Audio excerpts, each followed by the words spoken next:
Well, to be two, capital G here, checking out the 2019 Lost Art promotion program that Konami just revealed. Looks like it was such a big hit that they decided to run it back for next year, and we know of the cards that are going to be included at the OTS store, so we're definitely going to talk about it for a little bit. But before we do that, I would like to give a really big shout out and happy belated birthday to my little buddy Yugioh. He is an avid viewer and supporter of Mega Capital G, and I definitely gotta give him some love. So thank you very much, Yugioh. I hope you enjoyed your birthday. But let's go ahead and talk about these cards, because at first I looked at these and I was a little bummed out. I was like, Lesser Fiend, Dark Ruler, Hades, which for the rest of this video I'm just gonna say Hades, man. When this card came out, I was like 16 years old.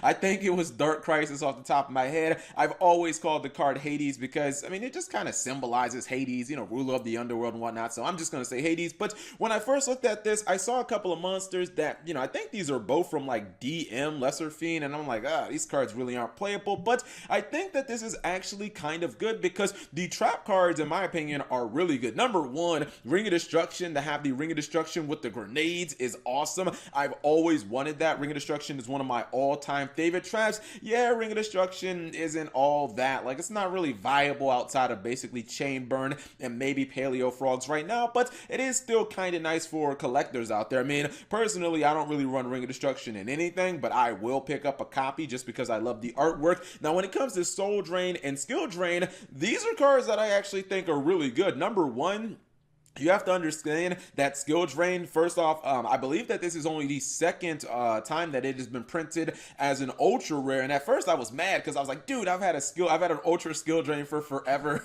I got one of the $30 Skill Drains. I'm like, now my card's going to be worthless. But I think I'll probably pick up this one as well. Of course, Skill Drain is still one of the most powerful floodgates in the entire game. You can use an index like ABC or True Draco. For True Draco, it's just pretty obvious. But for ABC, you can use both of Dragon Buster's effects while under Skill Drain. You can discard a card, target a card on your opponent's side of the field. ABC is going to tag out as the cost at that point. It's no longer face up on the field, thus it can't be negated by Skill Drain. You get to get rid of your opponent's card, and you get the lockdown of your opponent not being able to use any of their monster effects. I've heard some rumblings about Prank Kids using Skill Drain. I have not been able to confirm that, but you guys let me know. Have you seen anybody using Skill Drain in the Prank Kids deck? Still really good against or still really good in Dark Magician as well. And then Soul Drain's another card that's fantastic. Soul Drain can be used against Burning Abyss. Basically, you flip it over, you auto win against them because everything in their deck wants to activate from the graveyard. Even the non-Burning Abyss cards like the Fiendish Rhino Warrior,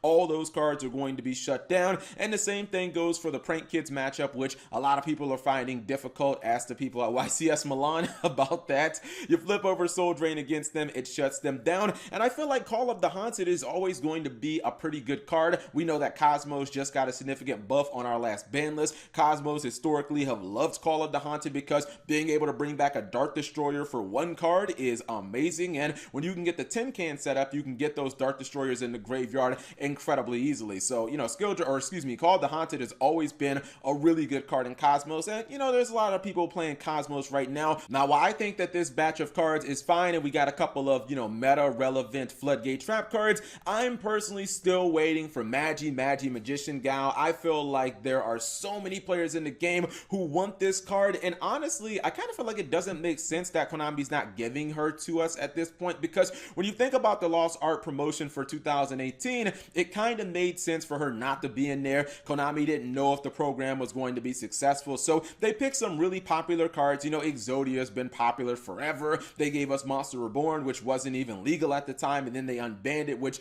obviously brought a whole bunch more hype. It's like, oh snap, not only are we getting the alternate art Monster Reborn, but we can actually play it for the first time in like 5 years. But now I kind of feel like for the sequel, man, they should have went all out. They should have gave us Magi Magician Gal. People have been waiting for this card since the Zexal era, and obviously anything that is remotely related to Dark Magician Girl or Apprentice Illusion Magician is going to be incredibly popular. Plus the fact that Takahashi hand drew this card himself, and he's already been on the record saying He will not edit this card. He's not going to alter it just because of censorship. So it's pretty much the only way Konami can give us this card, unless they just want to bring it over and just, kind of screw the rules and forget about the censorship. But I feel like this, this art promotion has really good cards in it, but it would have been incredibly big. Like, it would have been an absolute blockbuster had it had Magi Magician Gao. And I kind of feel like that's the best way to give us the card that people have been waiting for. She would have been, like, realistically, probably, even though you can get these cards for like $30, I feel like she would have been like a $50 card, because there are a lot of people out there who can't go to OTSs and stuff like that. But whatever you guys think of the 6 cards, let me know in the comment section below. Do you guys plan on picking up any of these? I feel like Soul Drain has never been released above super rare when it comes to rarity, so I might pick up a Soul Drain. I know it's limited, so Soul Drain, Skill Drain, you don't really need to pick up more than one, but I kind of feel like these will be the 2 cards that I pick up, the Floodgate Traps. Anyways, thank you guys for watching. As always, subscribe if you have not already, and turn on that notification bell for daily videos.